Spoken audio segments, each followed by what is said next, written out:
His wife divorced him on Christmas Day and her family started cheering. What he did next crushed them all. The wine sparkled beneath the chandelier as laughter filled the room. The kind of laughter that doesn't come from joy, but from cruelty dressed as celebration. Christmas lights shimmered against crystal glasses.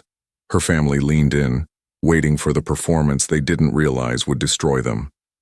Samantha raised her champagne, smile sharp as glass.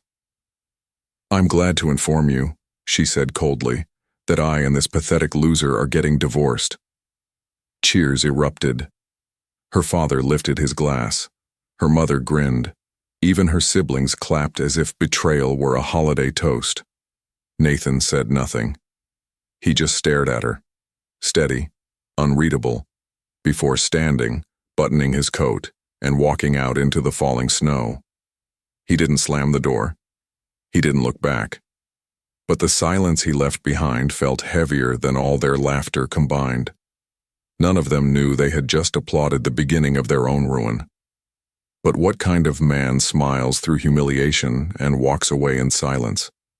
What kind of loser leaves behind everything and still wins it all back?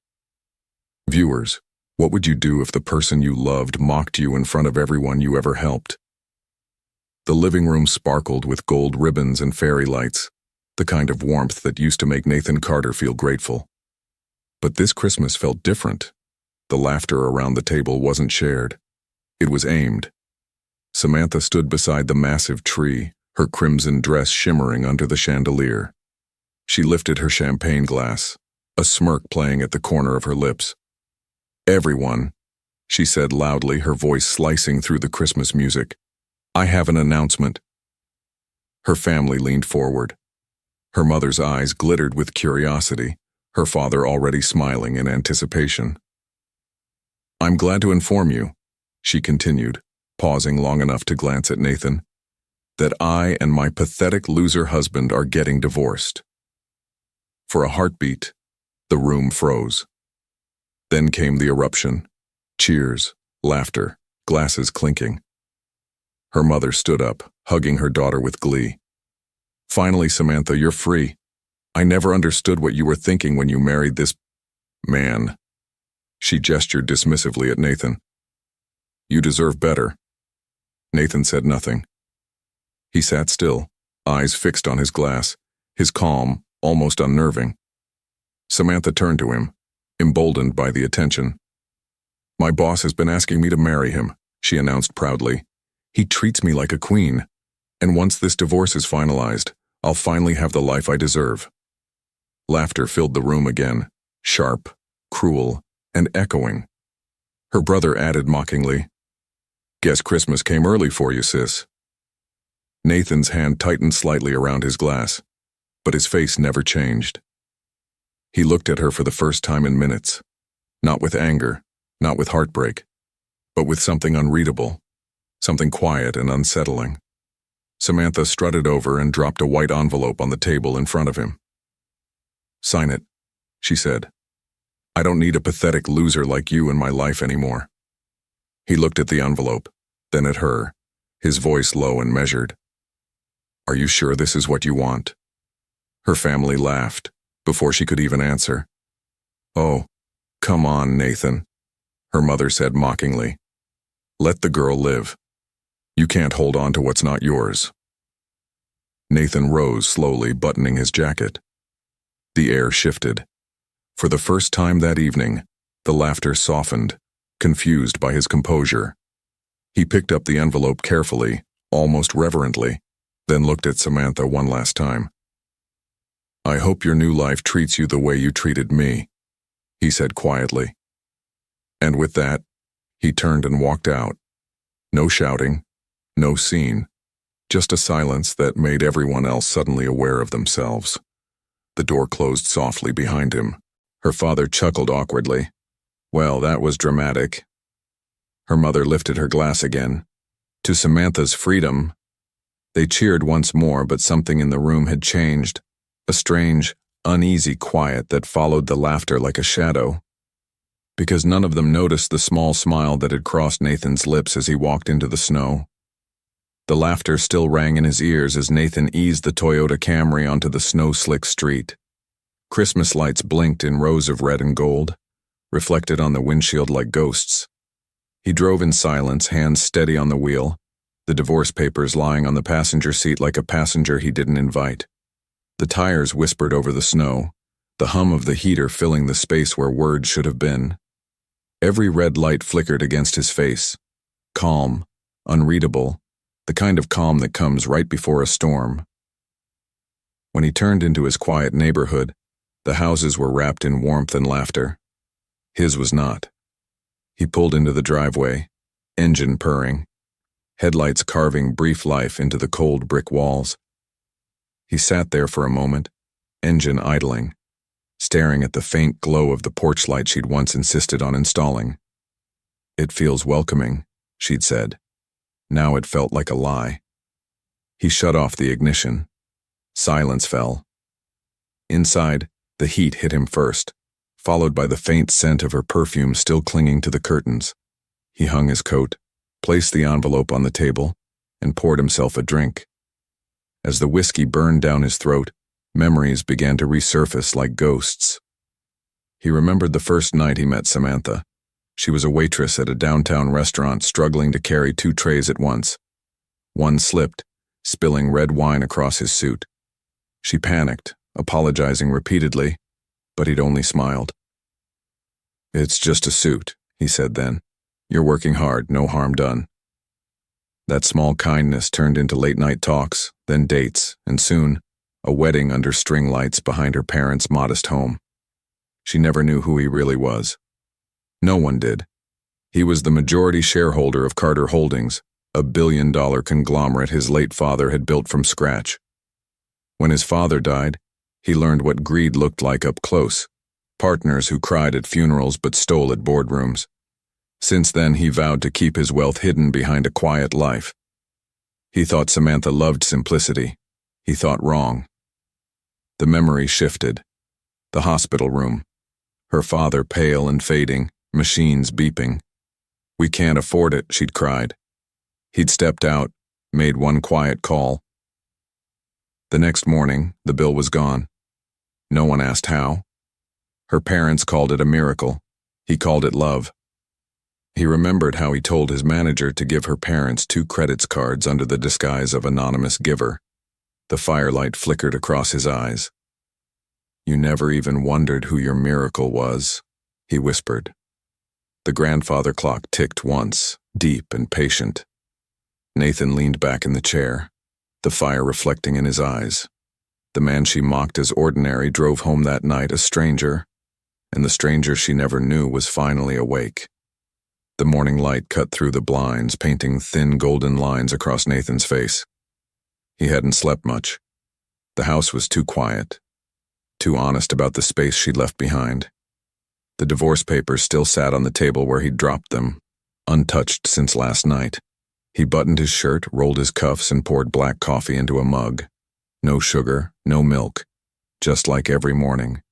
He moved with the precision of a man who had stopped feeling but started thinking. At exactly 8:09 a.m., he picked up his phone. "Alan," he said when the voice answered, smooth and professional. "Block the credit cards I issued under the Thomas Family Trust. Both of them." There was a pause. "Sir, that's your wife's parents, correct?" "Ex-wife," Nathan replied calmly. "Effective immediately." He ended the call before Alan could respond. Next, he dialed another number, Human Resources, Carter Holdings. "Good morning, Mr. Carter," the HR director greeted cheerfully. "There's been a restructuring," Nathan said flatly. "Terminate 2 employees in the marketing division, Ethan and Megan Thomas." The HR director hesitated. "The Thomas siblings? They're Samantha's." "I'm aware," Nathan interrupted softly.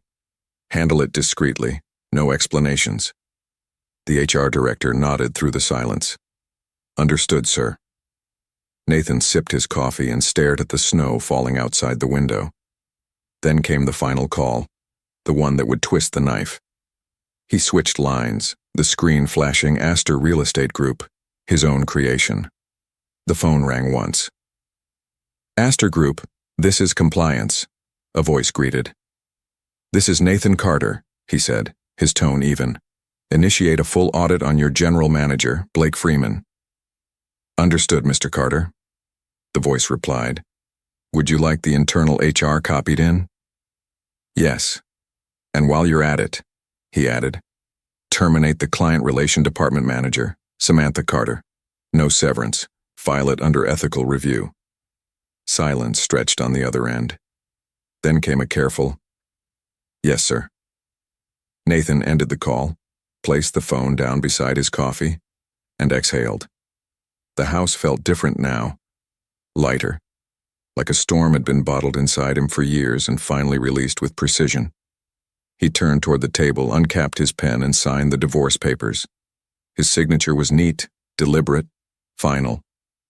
He stared at the ink as it dried, then whispered, "You wanted your freedom, Samantha. Let's see how much it costs." The Thomas home glowed with Christmas warmth. Music played, glasses clinked, and Samantha basked in the attention like a movie star in her own scene. Her red dress shimmered beneath the chandelier, her laughter loud and unbothered. Her father raised his glass. "To new beginnings," he declared. "To our Samantha, finally free from that dull, broke husband." Everyone cheered. Her mother squeezed her hand. "I told you, honey, you were too good for him. You're not meant for a man who drives a Camry and calls that life." Samantha smiled, swirling her wine. "Well, he can have his quiet life. My boss treats me like a queen. He wants me to meet his parents next week." Her siblings clapped. "You're moving up, Sam?" Just then, the doorbell rang. "Cake's here," her father said, grinning as he grabbed his wallet. He handed the delivery boy his credit card with pride, then frowned when the man shook his head. "Sir, it's been declined." Mr. Thomas blinked, forcing a chuckle. "Must be an error. Try again." Again, the beep. Declined. Mrs. Thomas stood up quickly. "Here, use mine." But seconds later, the same word echoed back. Declined. The laughter at the table began to fade. Her siblings exchanged uncertain glances. Then Ethan's phone buzzed. Megan's followed. Both looked down, and the color drained from their faces. "What is it?" Samantha asked, half annoyed, half anxious. Ethan swallowed. "Email from work." Megan looked up, voice trembling. "We've been terminated, effective immediately." The table fell silent. Samantha blinked, stunned. Terminated? That doesn't make sense. They both worked hard. Maybe the company's downsizing or something. Before anyone could say a word, Samantha's phone began to ring. The screen flashed. HR, Astor Real Estate Group. She forced a nervous smile and answered. "Hi, this is Samantha." "Mrs. Carter," came the polite but tense voice on the line. "We regret to inform you that your employment as department manager, client relations guide has been terminated effective immediately. Please check your company email for details." Samantha froze. "Terminated? There must be some mistake." "It's an executive directive, ma'am," the voice said gently. The line went dead. The room was silent. The Christmas lights seemed dimmer now. Her wine glass slipped from her fingers and shattered on the floor. Her father's voice broke the quiet. "What the hell is happening?" Samantha stared at her reflection in the phone's black screen. Someone's behind this," she whispered. Her mother frowned. "Who could do all that in one day?" Samantha's hand shook as she murmured, almost to herself. "He said orders from above." Her heart skipped. Above?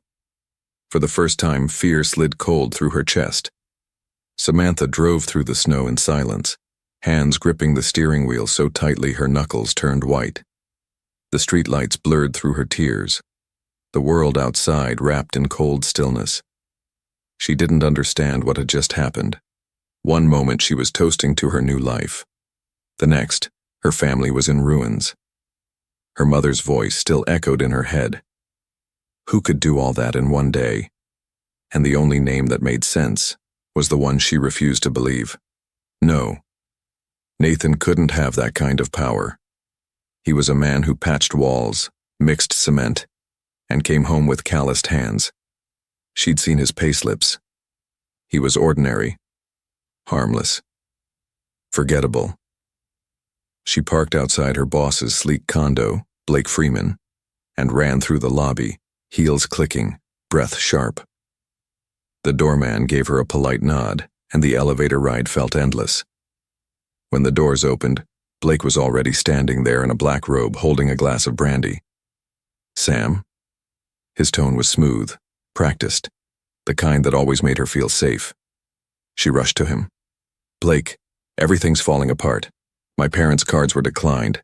My siblings got fired this morning and I—" Her voice cracked. "They fired me too, Blake. They said it came from above." He frowned, setting his drink down slowly. "Above?" She nodded frantically. "I don't understand. You said no one could touch us." He rubbed his forehead. "I don't know what's going on. I got a notice this morning. There's a board audit. They're reviewing my accounts, but don't worry." He forced a smile. "I'll fix it. I have connections." Samantha sat on the couch, her voice trembling. "It doesn't make sense. You're the general manager. Who could be higher than you?" Blake's silence stretched too long. He turned toward the window, jaw tight. "Someone from the board. Maybe a new investor. These corporate people move money like chess pieces. It's nothing." But even as he spoke, his eyes betrayed the truth. He was afraid. She reached for him. "You promise it'll be okay?"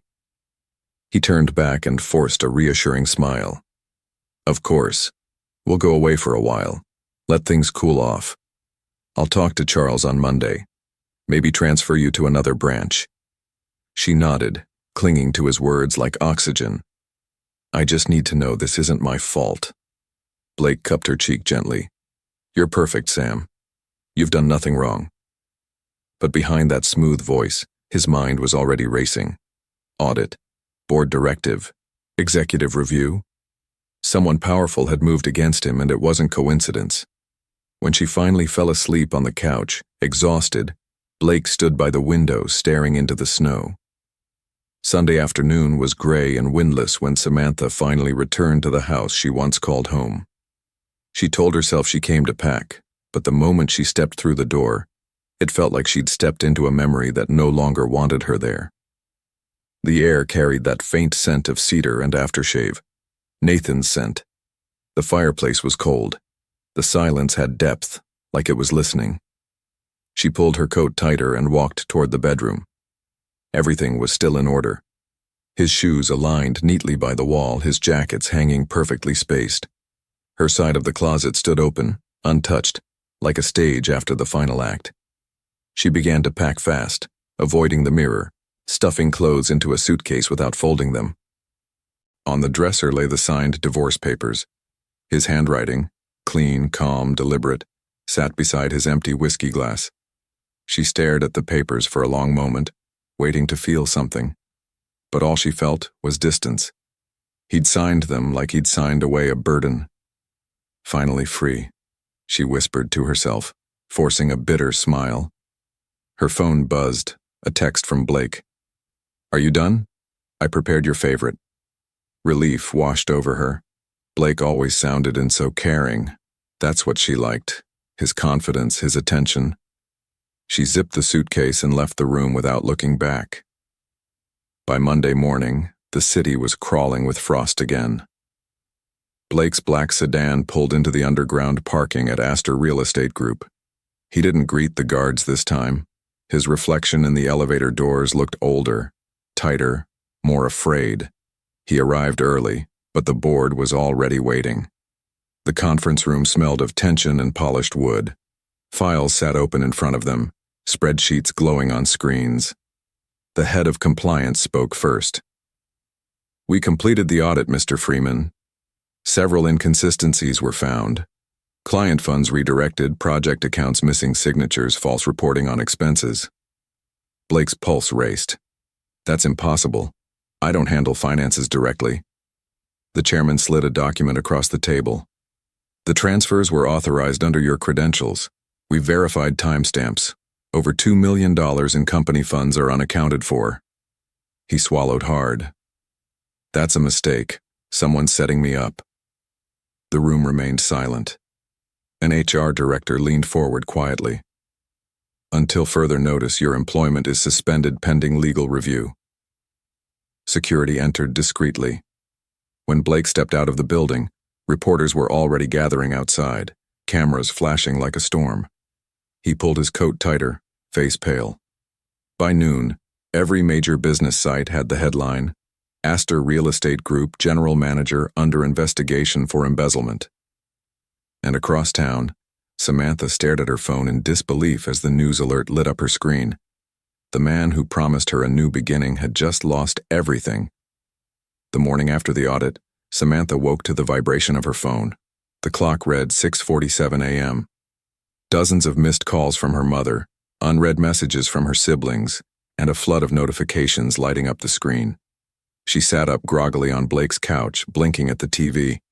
The morning news played on mute, but the red banner across the screen made her heart stop. Astor Real Estate Group executive arrested for corporate fraud. Her hand trembled as she turned up the volume. Blake Freeman, general manager of Astor Real Estate Group, was taken into custody late last night following a board-authorized audit revealing over $2 million in misappropriated client funds. Her stomach flipped. The room tilted. She whispered, No, that's not possible." The phone rang again. Her mother this time. She answered. "Sam." Her mother's voice cracked through the line. "It's all over the news. Your boss, your Blake, they arrested him." Samantha gripped the phone, her voice shaking. "It must be a mistake. He said he'd handle it." "Well, handle it now," her mother snapped. "Your father's cards are still frozen. The bank says the accounts are under review, and Ethan and Megan are jobless just like you now. It's like someone's destroying us." "I don't know what's happening, Mom," she whispered. "I don't know." Her mother's voice softened. "Come home, honey, please. We'll figure it out together." But Samantha didn't move. The line went dead, and she sat in the growing quiet. Outside the window, the city looked the same. Calm, indifferent. She walked to the kitchen, turned on the tap, and realized her hands were still shaking.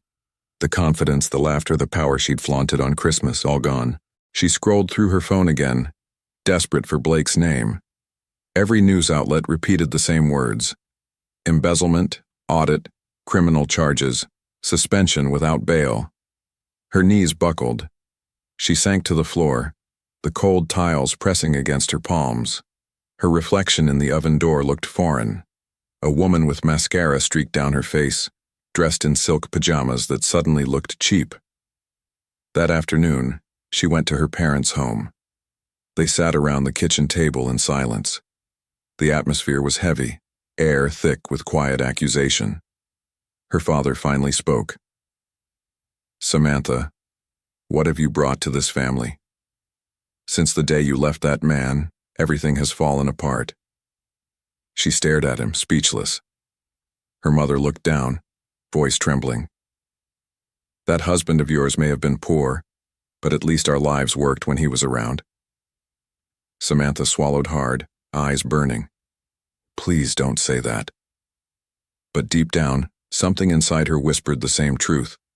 Somehow the man she'd thrown away, the one they'd mocked for being ordinary, was the only thing that had ever kept their world intact. And now he was gone. A month after Samantha had filed for divorce, the case was finally called for judgment. The courthouse was cold that morning, its marble floors slick with melting snow. People shuffled in and out of the courtroom. Lawyers, clerks, strangers with stories of their own. Samantha sat at the plaintiff's table, staring at her reflection in the polished wood. The world had moved on since Christmas, but she hadn't. Across the room, Nathan sat quietly beside his attorney. No suit of power, no expression of anger, just that same calm face she once called weak. His dark gray suit was plain, his tie modest, his presence unassuming. To everyone watching, he was the poor construction worker being discarded by a woman who'd outgrown him. The judge entered. Everyone rose. The proceedings were brisk. Samantha's lawyer presented the divorce terms. Mutual separation, no alimony, no claims. She'd made it clear weeks ago she didn't want his pennies. Nathan hadn't contested. He'd simply nodded, signed, and vanished. The judge glanced at the file. "Mr. Carter, you're not contesting any claims?" Nathan's voice was steady. "No, Your Honor. I wish her well." Samantha shifted in her chair. Something about his tone made her uneasy. It wasn't sadness. It was closure. The judge looked at both of them. "Very well. The divorce between Nathan and Samantha Carter is hereby finalized. Both parties are free to move on with their separate lives." The gavel struck. The sound echoed like finality itself. Outside the courtroom, the hallway was a blur of murmurs and camera flashes. Samantha pulled her coat tighter as she stepped into the cold. Her siblings and parents waited near the entrance, all of them looking worn and uneasy. Nathan walked past them without a word, heading toward the stairs. Then the sound of engines rolled through the air, deep, smooth, commanding. A black Rolls-Royce Phantom glided to a stop at the courthouse steps, followed by 3 glossy SUVs. Doors opened in perfect sync. Men in tailored suits stepped out, faces familiar to Samantha and her siblings. Executives, department heads, the same people who once called them sir and ma'am at company dinners. Her brother whispered, "Isn't that Mr. Collins from Carter Holdings? And that's Mr. Vance from Astor Group." Her mother frowned. "What are they doing here?" The men approached Nathan, their movements formal, respectful. One of them extended his hand. "Congratulations, boss, on your freedom." "Thank you," Nathan said softly, shaking his hand. The word boss hit the air like thunder. Samantha's world froze. Every face she recognized, the very executives from both companies her family once bragged about, were now standing before the man she'd mocked as a failure. Her siblings went pale. Her father took an unsteady step backward. Samantha took a step closer, tears streaming. You're their boss?" Her voice cracked on the word. "Nathan, please tell me this isn't real." He exhaled slowly. "It's as real as the day you called me a loser in front of your family." Her hand trembled. "Why didn't you ever tell me?" He studied her face. "Because I wanted someone who could love a man without a title. I needed to know what love looked like without power." His tone softened, but there was no warmth in it. "Now I do." The silence between them was heavy enough to feel. The executives looked away, pretending not to listen. Reporters leaned closer, their cameras whispering clicks. Samantha stepped closer, desperate. "Nathan, I made a mistake. Please, I was stupid. I was blind. I thought—" "You thought you were trading up," he interrupted quietly. "You thought worth could be measured by paychecks and dinner reservations." He gestured toward the convoy. "The man you mocked built every company that fed your family. Every check, every favor, every second chance came from me." Her knees weakened. "Please, Nathan, don't do this. Give me one more chance." He looked at her, eyes calm but final. "You had every chance when I pretend to be a nobody. You burned them when it cost you nothing." Samantha reached out, but he didn't move. The distance between them was small, but it might as well have been the width of the world. Nathan entered the car and turned to his driver. "Let's go." The Rolls-Royce door closed with a soft thud, muffling the noise of her sobs. As the convoy pulled away, Samantha collapsed onto the courthouse steps, her reflection flickering in the passing chrome. Around her, reporters whispered headlines, but she didn't hear them. For the first time in her life, the woman who once had everything realized she had never possessed anything that truly mattered, and the man she threw away had just driven off in silence, free, untouchable, and finally done. Do you think Samantha deserves a second chance? Drop your thoughts in the comments and don't forget to like and subscribe for more interesting and true-to-life stories.